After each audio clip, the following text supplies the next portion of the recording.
By the time the object appeared above Timber Sector 9, most of the people qualified to make serious decisions were either in meetings, pretending to be in meetings, or writing emails that used the phrase moving forward so aggressively that it had ceased to describe time and had become instead a kind of managerial religion.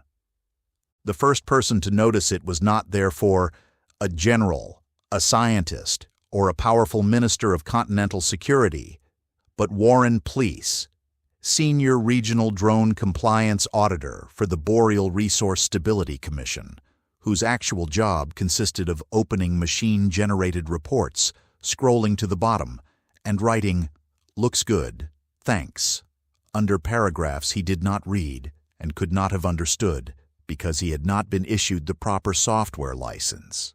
Warren was on his brake platform, standing above 100 square kilometers of protected forest, drinking coffee from a thermos labeled "Number 1 Dad," despite not being a father, when he saw what he first assumed was a mapping platform, then a smuggling platform, then a military reconnaissance platform, then, after another 4 seconds of thought, a thing of such extraordinary design arrogance that it could only have come either from a defense contractor with no adult supervision or from another star system entirely. It floated perhaps 300 meters above the tree line, broad and angular and impossibly quiet, its surface lined with luminous channels that resembled circuit traces or ornamental grooves, or the decorative affectation of an engineer who had once been hurt by minimalism and vowed revenge. It was the color of cold seawater and old copper. Here and there amber points glowed under its body, not like lights for navigation, but like the kind of lights a machine displayed, because it knew someone was watching and wanted to be looked at properly. Warren lowered his thermos. "Ah," he said to the empty air, in the reasonable tone of a man whose training had not prepared him for this, but whose personality was fundamentally too tired for screaming. "That seems incorrect." He took a photo with his state-issued tablet. The tablet, because it had been procured through a government modernization initiative, froze immediately. He took another photo with his personal phone. The phone succeeded, uploaded it automatically to 3 cloud services, tagged it landscape, enhanced the contrast, and then asked whether he wanted to create a memory reel set to inspirational piano music. Within 11 minutes, the image had been forwarded, denied, geolocated, relabeled, compressed, color-corrected, leaked, fact-checked, dismissed as AI, accepted as real, dismissed again as viral marketing for a streaming series, and passed into the hands of the Continental Aerospace Response Network, which had not been relevant in 12 years and was therefore delighted to matter again. At the Aerospace Response Network Operations Center, an underground facility designed in the glorious architectural period when humanity believed beige walls could prevent panic, Director Helena Voss stood before the main display and watched the object coast over the forest canopy with a motion so smooth it made every terrestrial aircraft look like a cutlery drawer being dragged down a staircase. "Telemetry?" she asked. A junior analyst named Kiri answered from the console. No conventional transponder, no thermal bloom consistent with combustion, no ionization wake consistent with plasma propulsion in atmosphere, no aerodynamic control surfaces, and it appears to be maintaining stable hover with negligible induced canopy displacement. Helena turned. "In English." Kiri swallowed. "It should be loud, hot, and rude, and it isn't." That was better. A narrow beam of multispectral LiDAR swept the craft from a distant ridge. The return signal came back wrong. Not garbled, not jammed, not absent. Wrong in a richer and more insulting way. "It's phase-shifting the reflected scan," muttered Dr. Eshan Vale, the center's emergency materials specialist, who had been called in from a symposium on carbon lattice fatigue and was still wearing his conference badge like a mark of spiritual defeat. Not cloaking exactly, more like dynamic surface impedance control. It's reading our probing frequency and adjusting local conductivity and permittivity in real time. That outer skin is acting like a tunable metasurface. Several officials stared at him. He sighed. Its hull is changing itself so our instruments look stupid. Can it do that? Said Helena. Eshin looked back at the screen, where the craft moved above the treetops, with the serene confidence of a machine that had absolutely no respect for procurement chains, parliamentary oversight, or fuel costs. Yes, he said, after a beat. Apparently it can. By dawn, the forest was surrounded. Mobile radar arrays were deployed to roads that had not seen traffic in years. Electromagnetic observatories were trucked in. Atmospheric samplers hovered. Quantum gravimeters were lowered from rotorcraft. The object ignored all of them, with the hauteur of an aristocrat being served the wrong spoon. It remained above the forest, drifting lazily through fog and dusk, as though inspecting property it had inherited unexpectedly. Publicly, the government announced that an anomalous atmospheric event was under study, and that the public should refrain from speculation. The public, appreciative of clear instructions, began speculating immediately and at industrial scale. Within hours, the three dominant theories were as follows. First, extraterrestrials. Second, a secret domestic military platform. Third, an eco-conscious billionaire had built a silent anti-gravity yacht and was now using it to humiliate civilization. The third theory performed particularly well in urban demographics.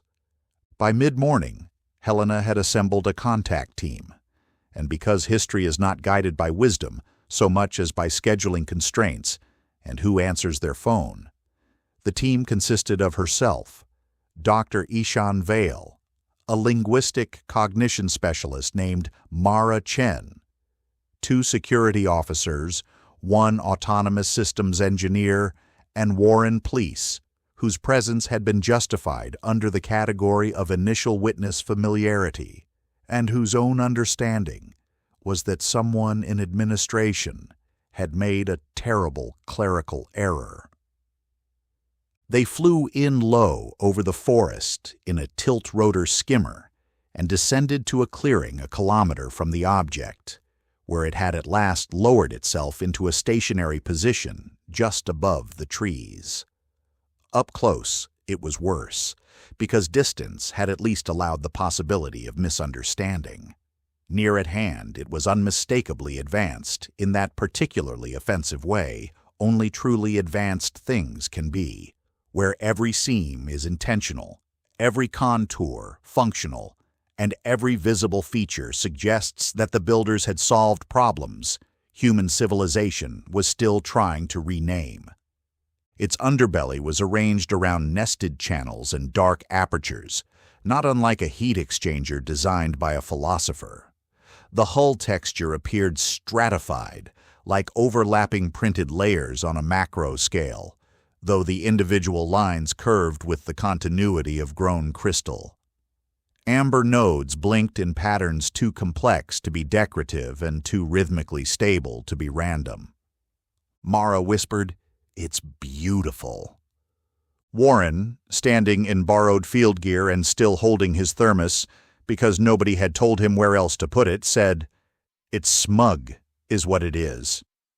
And the worst part was that he was right. A panel on the craft's underside slid open without visible hinges. A column extended downward, telescoping in concentric stages.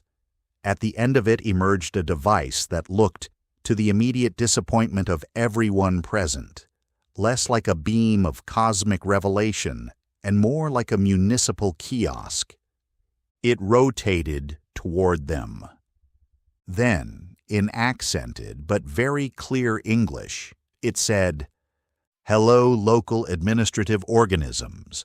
We regret to inform you that your biosphere is operating on legacy protocols." There was a silence in the clearing so complete one could hear, quite distinctly, a security officer decide not to faint. The kiosk continued.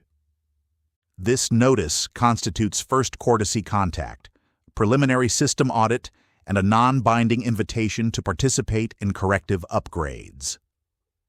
Warren looked at Helena. Helena looked at Mara. Mara looked at the machine as though she had spent her entire professional life waiting for first contact and had not expected it to sound like customer support for a software platform with poor reviews. Aishan stepped forward. "Identify yourselves." There was a pause, during which faint lights shifted across the craft surface.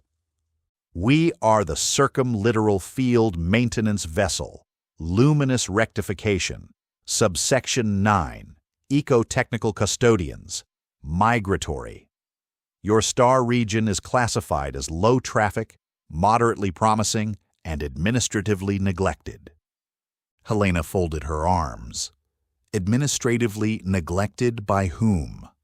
By everyone. That, if anyone had been taking points, went to the aliens. Mara took over. "What do you mean by corrective upgrades?" The kiosk brightened. "Your planetary information systems, climate stabilization approaches, resource distribution networks, and governance architectures display cascading inefficiencies. You also burn things for energy, which is—" It paused, as though searching for a diplomatic phrase. "Charming in a deeply concerning way." Thus began humanity's first official conversation with an extraterrestrial civilization, and it started, as many had feared, with criticism.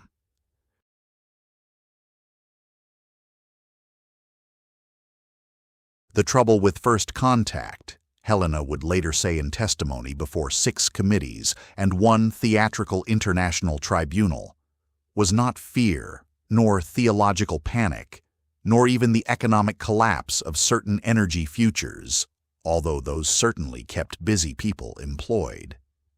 The trouble was that the visitors were funny in the way one is funny when one is vastly more competent than everyone in the room, and can no longer be bothered to disguise it.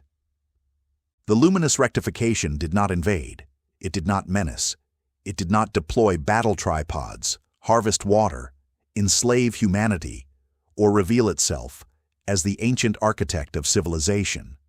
Instead, it hovered above a forest and conducted with crushing politeness what it called a situational review. This was worse.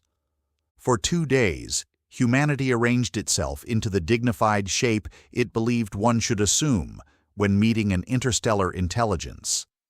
Heads of state made statements. Religious leaders issued nuanced reflections. Military forces repositioned themselves in subtle ways visible from orbit. Global markets convulsed like a horse reacting to abstract art. And into this atmosphere of grave historical transformation, the machine from the stars projected diagrams demonstrating that urban cooling systems, maritime freight routing, and fertilizer subsidies were all, in technical terms, spectacularly silly. The contact site expanded into a temporary complex of tents, mobile labs, hardened comm stations, and media exclusion fences that the media ignored with patriotic enthusiasm. Mara Chen and Dr. Aishan Vale became central to the interface effort because the craft, having somehow surveyed global language patterns from raw transmission noise, decided they were the least irritating humans available on short notice. This was not formally said, but it was strongly implied. Inside the primary analysis tent, Aishan leaned over a table covered in printed hull scans and muttered to himself with the steadily deteriorating emotional balance of a scientist, discovering that the universe had moved on without sending him the memo. The craft's hull was built from a graded metamaterial matrix, whose local electromagnetic properties could be actively tuned across enormous bandwidth ranges. It appeared to contain nested lattice structures from nanometer to meter scales, each linked by some kind of field-mediated fabrication logic.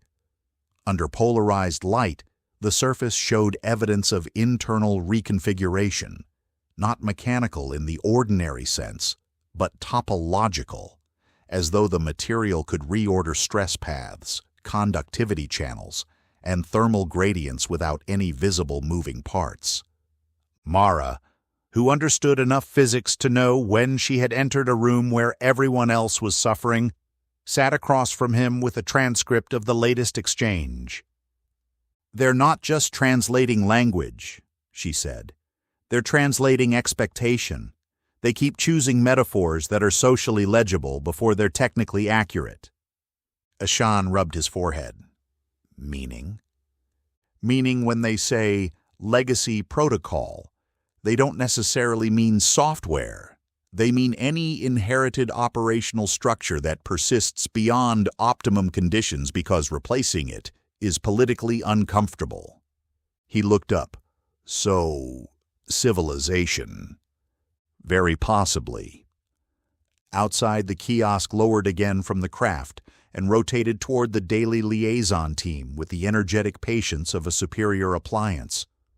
"Good morning, transitional bipeds." Warren, now somehow permanent staff because disaster has a way of rewarding accidental witnesses, whispered to a security officer, "You ever notice they sound like they're trying very hard not to call us idiots?" The security officer whispered back, "I think that is them trying." Helena stepped forward. "We need a clear explanation of your purpose here." The kiosk emitted a soft tone. "Very well. Your world is entering a high-risk complexity threshold. Your energy systems scale poorly. Your climate feedback loops are increasingly nonlinear. Your information ecosystem incentivizes delusion. Your governance models were not designed for network speed manipulation. We detected multiple pre-cascade signatures." Several people wrote this down rapidly. Mara said, "What is a pre-cascade signature?" "A pattern of interlocked failures that is still small enough to call a policy issue but large enough to become a civilizational event." Again, unfortunately, that was excellent. The craft displayed a volumetric model above the kiosk. The Earth hung in pale green light, wrapped in moving ribbons of data.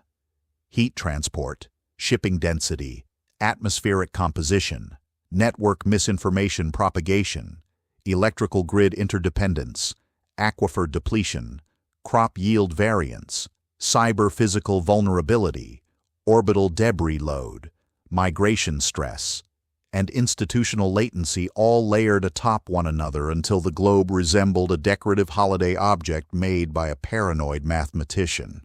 "We call this the weave," said the kiosk. Mara blinked.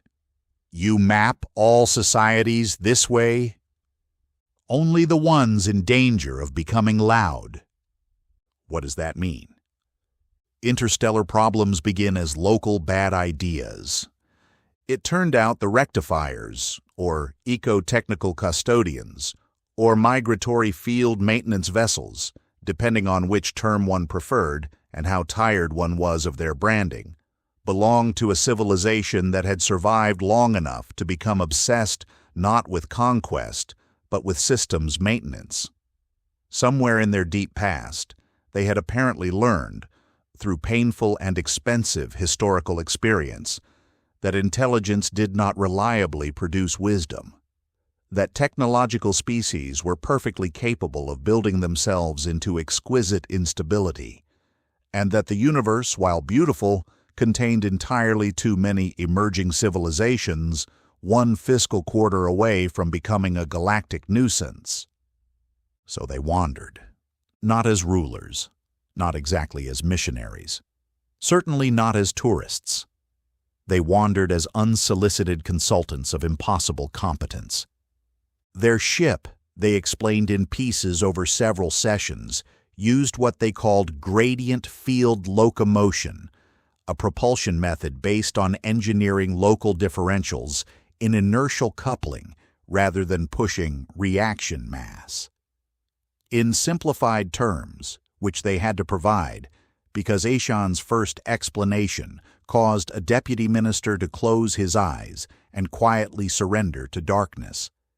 The vessel manipulated how strongly portions of its mass interacted with the surrounding metric and gravitational potential. Rather than thrusting against air or vacuum, it altered its effective participation in nearby fields, creating controlled descent pathways through curvature gradients and inertial asymmetries.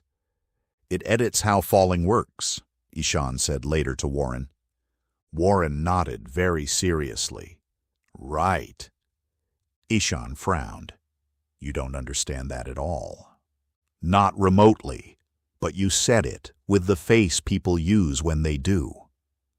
The vessel's energy came, apparently, from a compact vacuum state extraction stack operating under confinement conditions so exotic that the supporting equations, when projected, made 3 excellent physicists argue, 2 faintly religious, and 1 economist request a chair.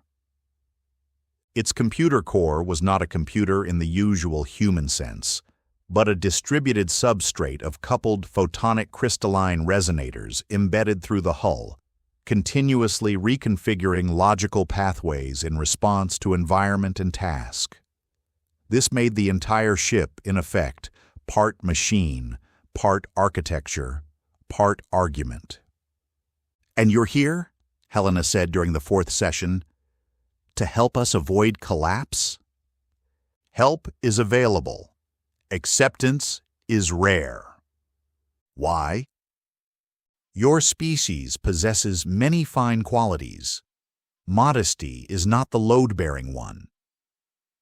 Within a week, the first schisms appeared. Some argued that humanity should reject alien interference entirely, because no civilization capable of casually diagnosing planetary systems could ever be trusted not to dominate them. Others argued the opposite, that refusing help from a technologically superior species out of pride would be the dumbest event in a species' history already highly competitive in that category. A third camp emerged online, insisting the visitors were not aliens at all, but intertemporal auditors from humanity's own future, which explained in the minds of those advancing the theory both their technical knowledge and their unmistakable tone of bureaucratic exhaustion. Then the rectifiers made things worse by offering a demonstration. They requested access to 1 mid-sized electrical grid, 1 flood-prone port city, 1 fertilizer distribution network, and 1 public transit scheduling region. "No weapons?" asked Helena. "We maintain boundaries." "No surveillance? Only enough to notice what you keep hiding from yourselves." "No social manipulation?" A longer pause. "We can restrict active intervention in cognitive systems. Passive observation is more difficult. Your networks continually shout." That answer satisfied no one and impressed Mara deeply. The trial proceeded anyway, because civilization is often steered not by philosophical resolution, but by the simple fact that 1 city was sinking, 1 grid was failing, and no domestic agency had repaired anything on time since the age of optimism. Within 72 hours, port congestion dropped by 40% through predictive berth sequencing and dynamic cargo routing. Flood barriers adjusted preemptively based on coupled watershed and tide harmonics. Transformer failures were reduced through phase balancing recommendations no human operator had previously noticed because the pattern only emerged across 12 datasets that belonged to 11 agencies and one hostile subcontractor. Fertilizer waste fell, yield forecasts improved, and the transit network, against all known laws of human disappointment, began arriving when it said it would. Markets rose. Politicians smiled. Engineers around the world experienced the devastating emotional sensation of being both validated and rendered provincial. Humanity, after 1 week of alien consultation, became more efficient. This was when the real problems began.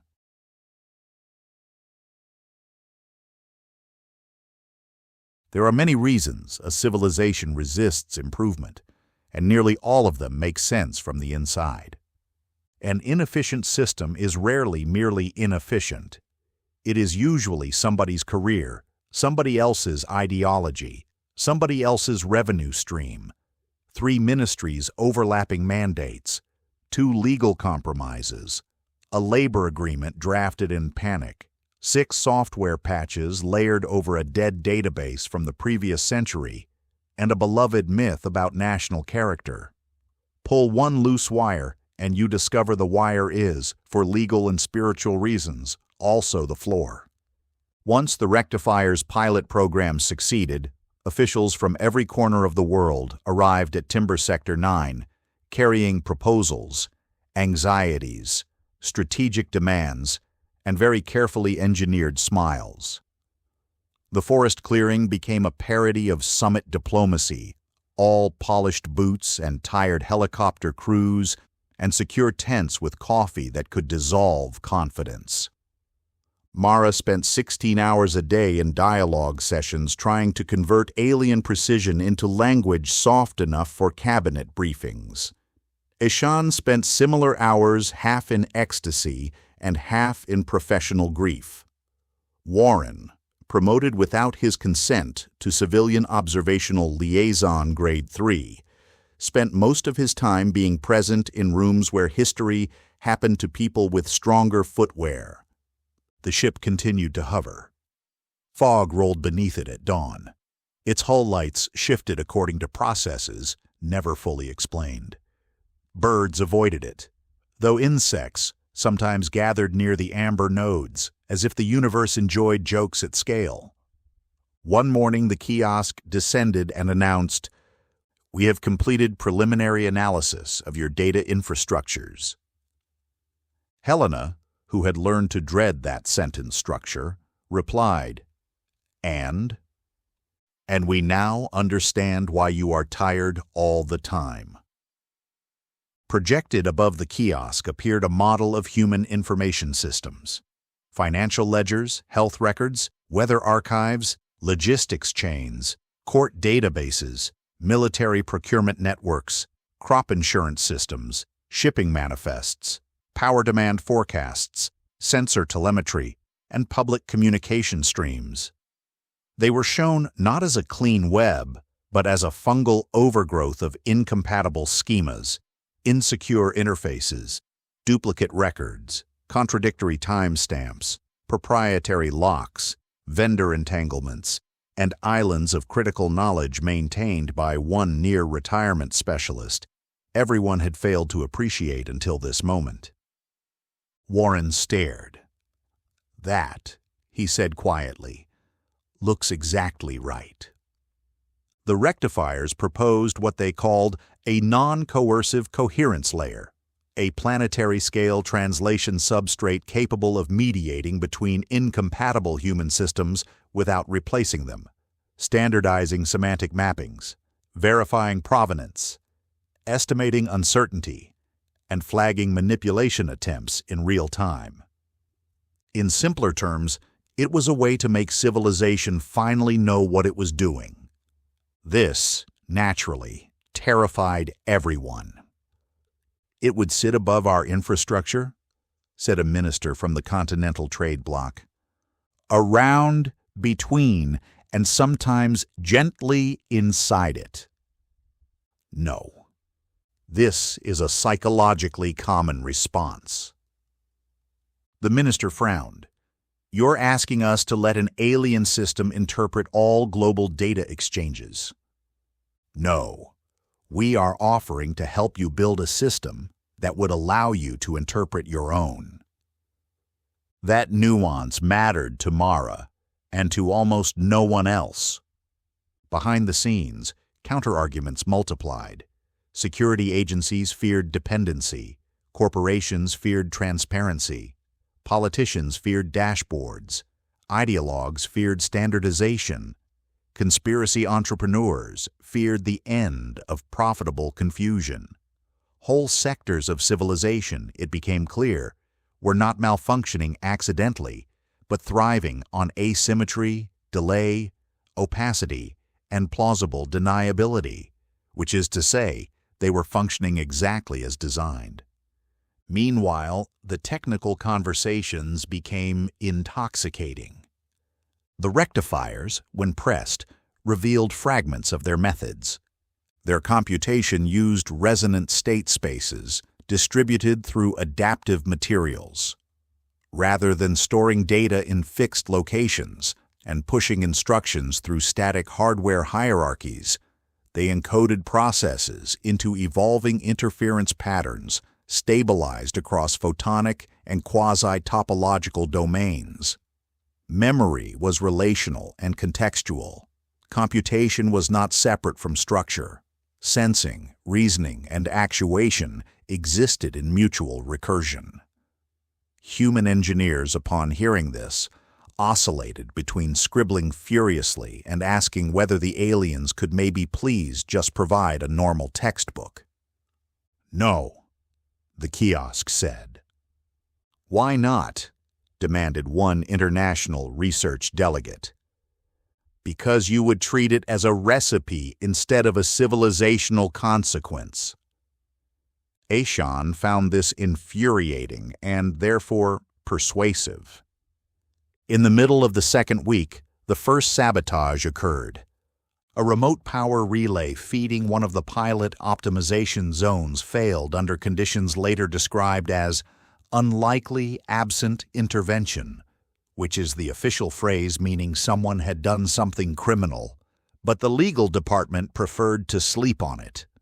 The outage rippled through regional substations, tripped backup sequencing, and nearly caused a storage cascade in a hydroelectric transfer corridor. Before human response teams could stabilize the system, the luminous rectification pulsed. No beam, no dramatic thunder, no cinematic nonsense.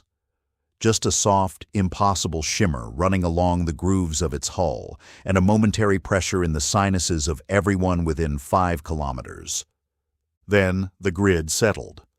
Load redistributed. Frequency variance damped. Relay logic rerouted around failed nodes. Thermal stress fell below critical. Operators in 3 control rooms stared at screens that had gone from catastrophe red to manageable amber in less than 2 seconds. How? Helena asked, once everyone resumed breathing. Aishan answered without looking away from the display. It injected coordinated electromagnetic corrections into the high-voltage switching environment and predicted the dynamic response fast enough to stabilize the phase angle mismatch before the cascade locked in. It basically nudged the whole system through its unstable manifold. Helena looked at him. He exhaled. It reached into a rolling blackout and convinced it to become paperwork instead. This did not reduce fear. That evening, an emergency council convened inside the largest hardened tent. Attending were political leaders, defense representatives, scientists, logistics ministers, legal advisors, and Warren, because by now no one had figured out how to remove him without causing some sort of folk backlash. The public liked Warren. He looked like exactly what he was, a tired man being dragged through cosmic events against his wishes. This had become relatable. Helena opened the session. "We are at a decision point. The vessel has demonstrated capacity to intervene in critical infrastructure at a scale beyond ours. It has also so far acted transparently and with restraint. The question is whether we formalize a cooperative framework." A defense chief replied, "Or whether we are watching the softest conquest in history." Mara said, "If they wanted conquest, they would not have begun with traffic optimization." Maybe that's what makes it good conquest. Warren raised a hand. Everyone turned. "I don't know much," he said, which was not rhetorically ideal but was true, and thus gave him credibility in that room. "But if someone wanted to rule us, I feel like they would not spend this much time explaining why our fertilizer databases are stupid. That feels more like genuine concern." There was a pause. Then, disastrously, several people nodded. The next morning, the kiosk descended earlier than usual. "We have detected escalating hostility in your orbital asset coordination environment." Helena stiffened. "Meaning?" Above them appeared a model of near-Earth space. Satellites glowed in dense shells, alongside debris clouds, maneuver corridors, communications relays, surveillance constellations, aging upper stages, and automated collision avoidance systems. To the human eye, it already looked bad. Then the rectifiers overlaid probability fields, ownership conflicts, software vulnerabilities, latency mismatches, and escalating signal interference. The orbital environment transformed from bad to the kind of thing future historians call inevitable in retrospect. Mara spoke first. "You're saying we're close to a cascade in orbit?" "Yes. A small number of strategic misreadings could produce debris multiplication, communication loss, navigation degradation, and second-order surface failures." "A war?" said Helena. Perhaps simply your usual method of managing stress through systemic gambling." Then it offered a sentence that changed everything. "With your consent, we can prevent it." Consent, it turned out, was the knife edge. Because once a machine from the stars can keep your grids alive, your ports flowing, your transit punctual, and your orbital shell from becoming shrapnel weather, you are no longer arguing merely about aid. You are arguing about adulthood.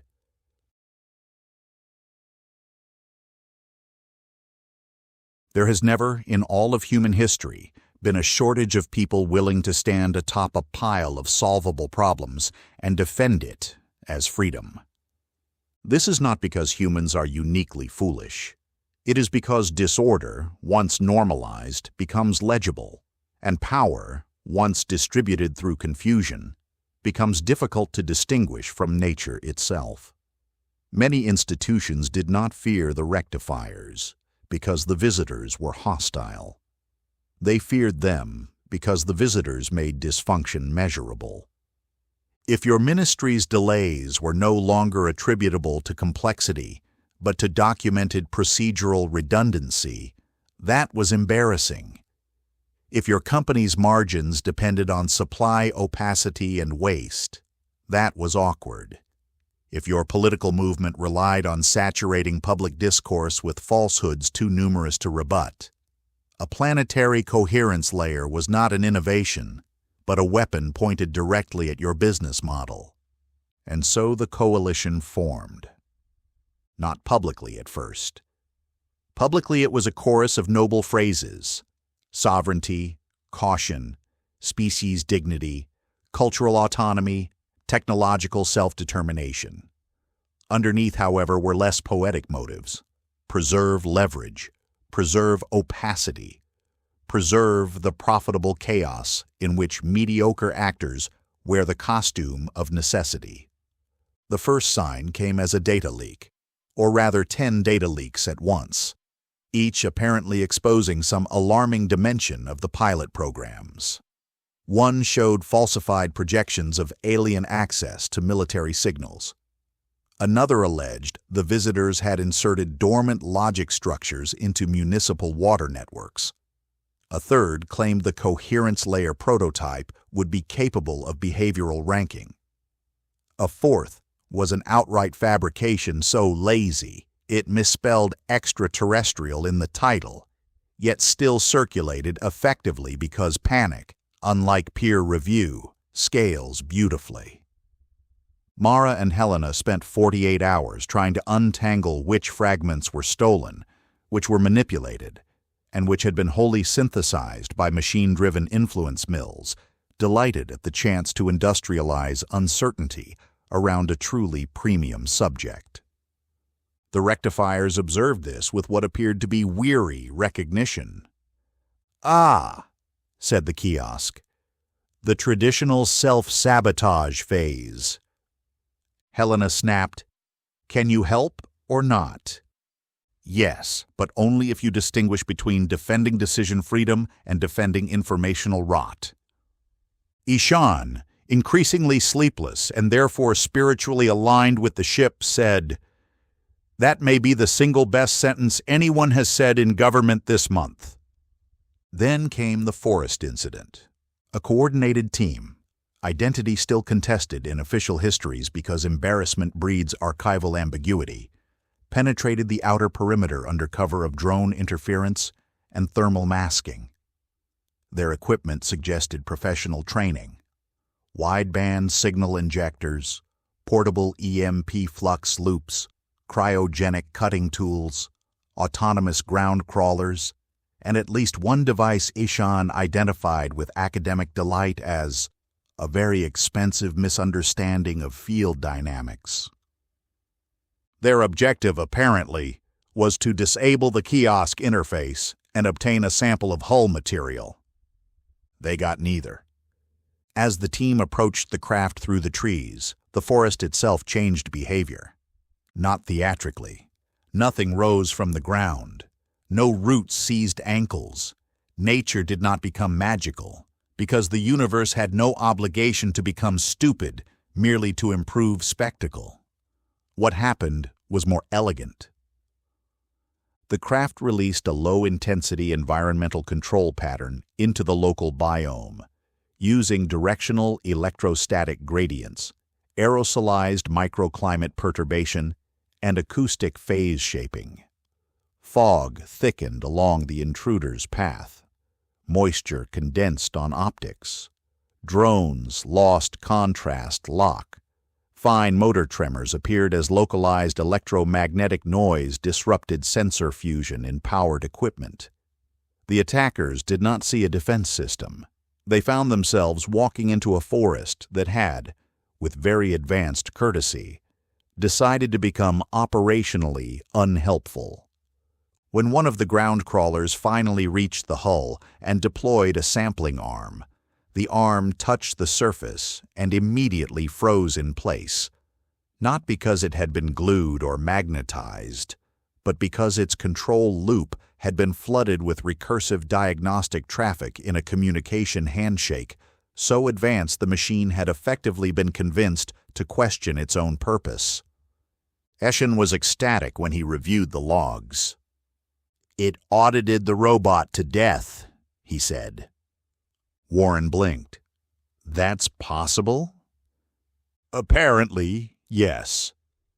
The infiltration failed, though not before triggering a broader crisis. Evidence surfaced that certain human groups had already begun reverse engineering fragments of rectifier methods from public demonstrations. Most attempts were nonsense. A few were dangerous. One private consortium had produced a crude field bias generator that worked for 0.8 seconds before liquefying its containment ring and nearly deleting a warehouse. Several militaries, on discovering that local inertial coupling might not be immutable, redirected entire black budgets into programs whose scientific basis ranged from highly speculative to ceremonial.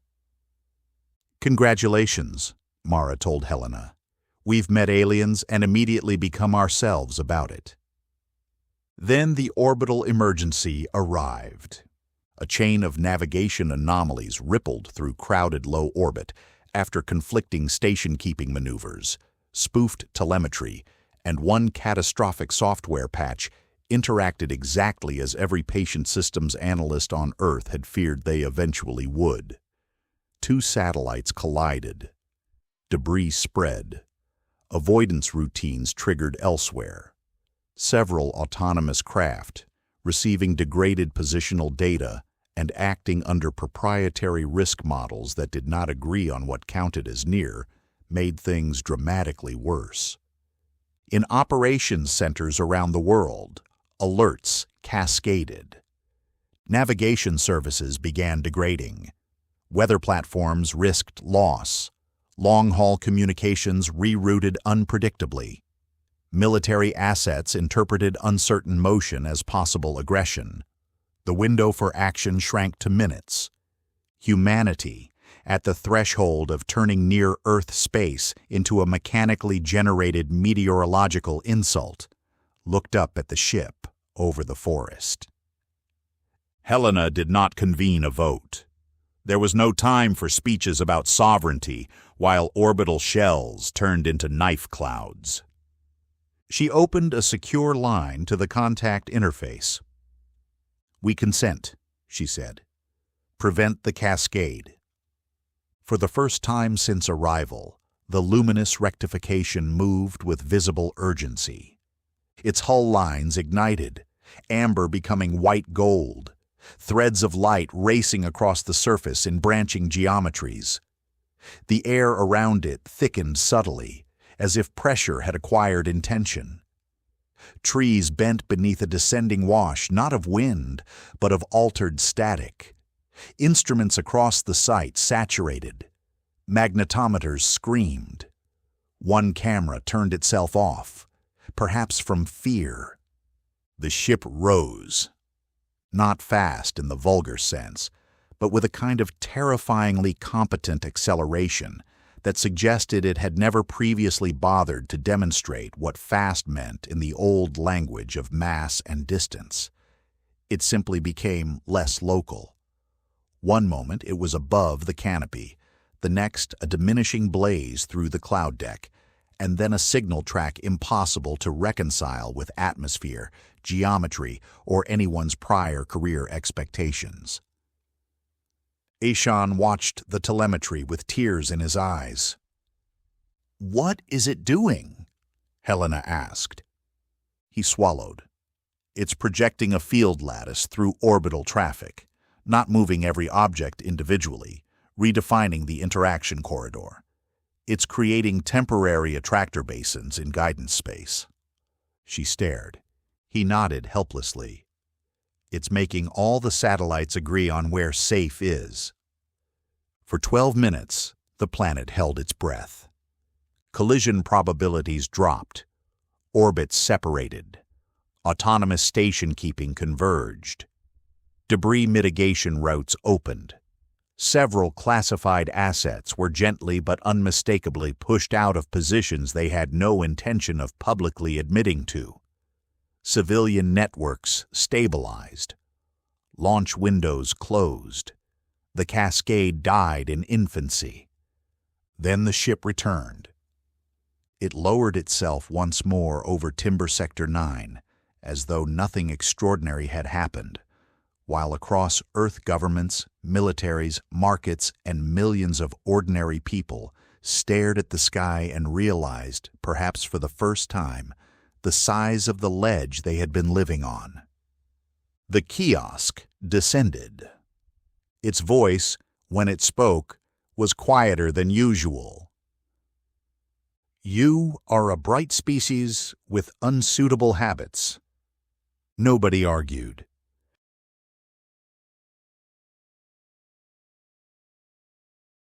After the orbital rescue, the debate changed tone. It did not end, because humanity has never mistaken consensus for a moral obligation, but it changed. The abstract fear of dependence had to contend now with direct evidence that independent collapse was not, in fact, a noble alternative. The rectifiers had prevented a disaster so large and so boringly technical that it would have taken years for the average citizen to understand how close civilization had come to spending a decade angrily rediscovering paper maps. The question was no longer whether the visitors could help. The question was whether humanity could accept help without turning either servile or theatrical. The answer, as with most human answers, was unevenly. A framework was negotiated over 21 days in the forest. It had a long official title involving cooperative sovereignty, technical mediation, biospheric stewardship, transparency guarantees, and phased non-coercive integration, which meant almost no one read it voluntarily. Warren, who was put on the public advisory panel because history occasionally develops a sense of humor, called it the agreement where the aliens help us stop setting our own socks on fire, but only if we admit the socks are burning. This description outperformed all formal summaries. The framework established limits. The rectifiers would not govern, legislate, command military forces, or directly control human communications networks. They would share models, tools, diagnostics, and design principles. They would assist in building the coherence layer as a human-run system with auditable public architecture. They would advise on climate stabilization, orbital traffic regulation, grid resilience, materials recovery, and biosphere remediation.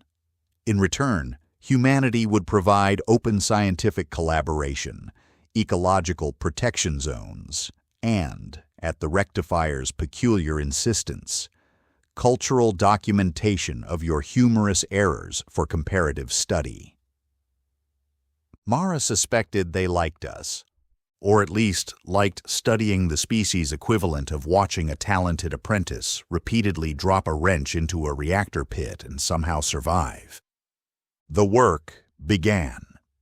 Cities did not transform overnight into gleaming utopias with waterfalls running through municipal optimism. Reality remained in place with all its pipes and unions and procurement delays and elections and regional resentment. But things changed. The coherence layer, built from human infrastructure with rectifier guidance, began as a translation fabric sitting between agencies and industries, annotating data with provenance trails, uncertainty scores, and semantic alignment markers. Suddenly, when one ministry said displaced population, another could no longer quietly mean people we have chosen not to count. Shipping systems could interoperate. Hospital logistics synced with weather risk. Power grids shared anomaly signatures across borders fast enough to matter. Fraud became harder. Excuses became more expensive. This made many people furious, which was how you knew it worked. Energy systems improved next. Human engineers, given principles rather than turnkey miracles, developed intermediate field-assisted storage systems, radically better superconductive distribution corridors, and adaptive grid controllers influenced by rectifier dynamic stability models.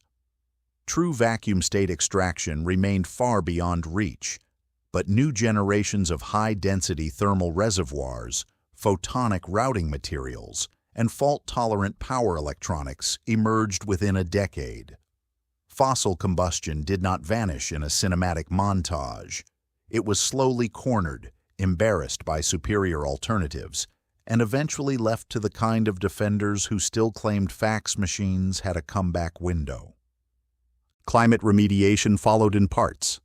Albedo moderation in narrowly bounded regions, wetland restoration coordinated by predictive hydrology, methane intercept systems, carbon mineralization complexes designed with alien-inspired surface chemistry, ocean circulation monitoring at unprecedented resolution.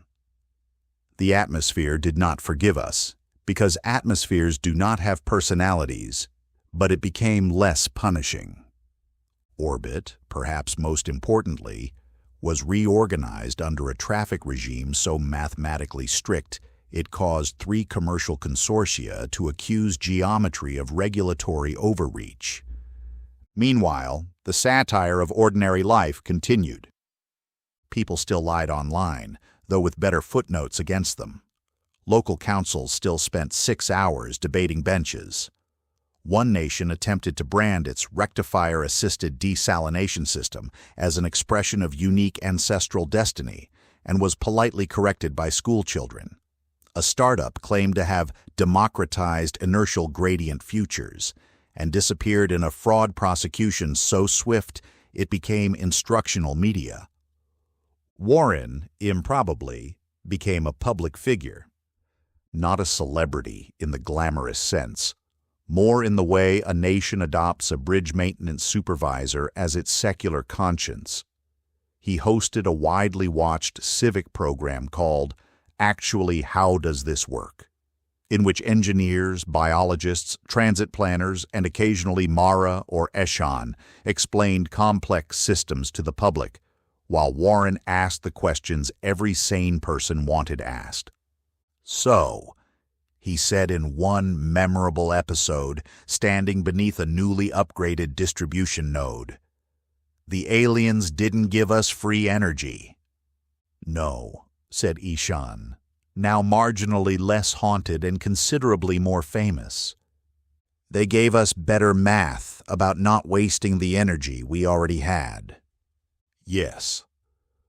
Warren nodded to the camera, which, to be honest, is exactly the kind of thing a superior civilization would do if they wanted to make us feel responsible. The rectifiers remained for 12 years. Not just the luminous rectification, though that vessel became iconic. Its silhouette over the old forest reproduced in murals, signal art, textbooks, and one regrettable line of luxury kitchen appliances. Other ships came and went, quieter ones, larger ones, one that specialized in soil microbiome repair and was widely beloved by agricultural communities because it spoke in concise sentences and never compared anyone's institutions to mold. Humanity learned a great deal in those years, though not evenly, and never enough to stop learning from being necessary.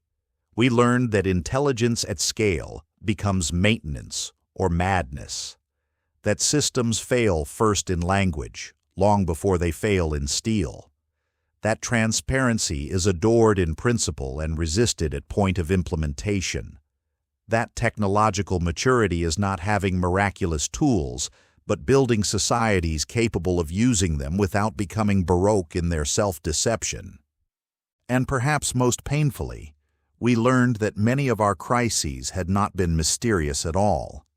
They had been legible, modeled, warned about, delayed by vanity.